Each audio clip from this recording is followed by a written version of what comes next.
والصلاة والسلام على سيد الأنبياء والمرسلين وعلى آله وأصحابه أجمعين أما بعد فأعوذ بالله من الشيطان الرجيم بسم الله الرحمن الرحيم لئن شكرتم لأزيدنكم ولئن كفرتم إن عذابي لشديد وقال النبي صلى الله عليه وسلم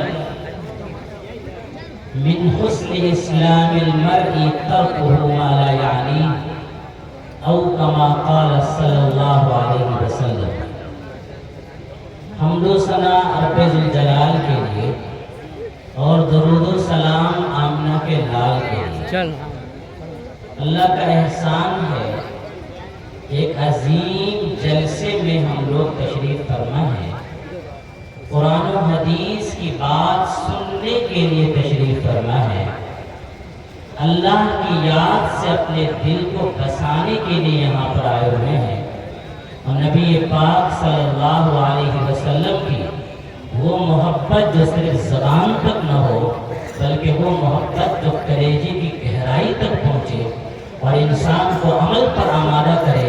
اس محبت کو یہاں پر سیکھنے کے لیے آئے ہیں۔ یاد رکھیے اللہ بادشاہ ہے، اللہ نے پورے جلال میں ایک بات کہی ہے، لئن شکرتم، اگر تم نے قدر کی، لأزیدنکم، میں بادشاہ ہوں، میں بڑھا دوں گا، لیکن ولئن کفرتم، اگر تمہاری طرف سے ناشکری ہوئی، اگر تمہاری طرف سے ناقدری ہوئی، تو اللہ نے یہ نہیں فرمایا کہ میں گھٹا دوں گا یا نہیں دوں گا، بلکہ اللہ نے جلال میں کہا کہ سن لو، ان عذابی لشدید، میرا عذاب انتہائی سخت ہے۔ لہذا آپ کو یہ غور کرنا چاہیے کہ قدر کس چیز کی ہونی چاہیے اور کس چیز کی کتنی قدر ہونی چاہیے۔ اگر اس کا اندازہ آپ کو نہیں ہے اور آپ کے کسی عمل سے کسی چیز کی ناقدری ہوتی ہے تو میں شاید کچھ نہ کر پاؤں، لیکن اللہ کا جلال کہتا ہے ان عذابی لشدید۔ علماء کرام جانتے ہیں کہ جب آپ نماز پڑھاتے ہیں، نماز کے اندر مقتدی کو لقمہ دینے کی جلدی اجازت نہیں ہے۔ ابھی رمضان مبارک گزرا ہے، بہت سارے افراد انتظار میں رہتے ہیں کہیں بھولے کے پھٹ سے لقمہ دو۔ علماء کرام نے منع کیا ہے، لقمہ بے وجہ مت دو، اور سخت ضرورت ہے تو لقمہ دو، ورنہ لقمہ مت دو۔ اس کی وجہ یہ ہے کہ امام کا کام یہ ہے کہ وہ جب اللہ اکبر کہے تو مقتدی اس کے ساتھ ساتھ اللہ اکبر کہے۔ امام جب ہاتھ اٹھا کر نیت باندھے، مقتدی اس کے ساتھ ساتھ ہاتھ اٹھا کر کے نیت باندھے۔ امام جب رکوع کرے تو مقتدی رکوع کرے، امام جب سجدہ کرے تو مقتدی سجدہ کرے۔ اور جس وقت آپ لقمہ دیتے ہیں اتنی دیر تھوڑی دیر کے لیے مقتدی کی بات امام مانتا ہے، اور اس کو اسلام نے زیادہ پسند نہیں کیا ہے، بہت مجبوری میں ایسا کر سکتے ہیں۔ میں سمجھتا ہوں میرے اشارات کو آپ لوگوں نے سمجھا ہوگا۔ اگر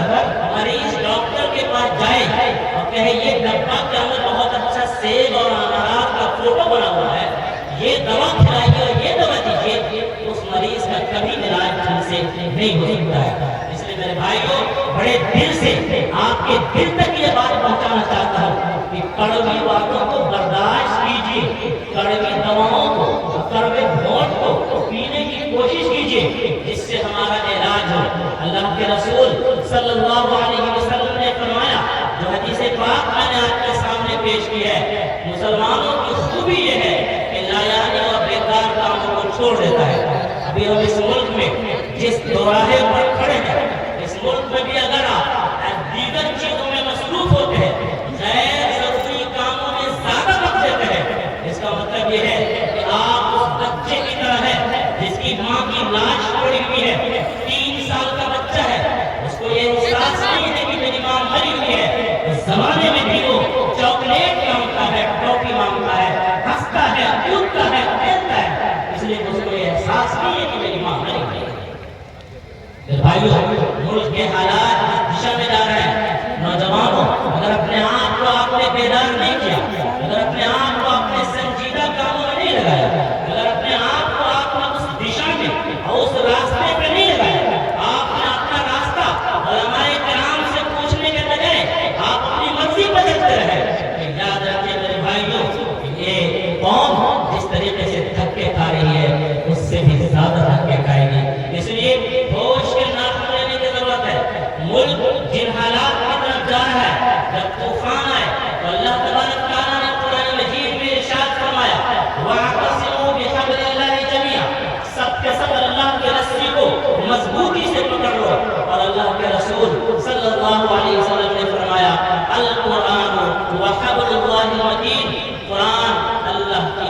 مضبوط رسی ہے، اسی رسی کی طرف دعوت دینے کے لیے ہمارے بڑے سرپرست مربی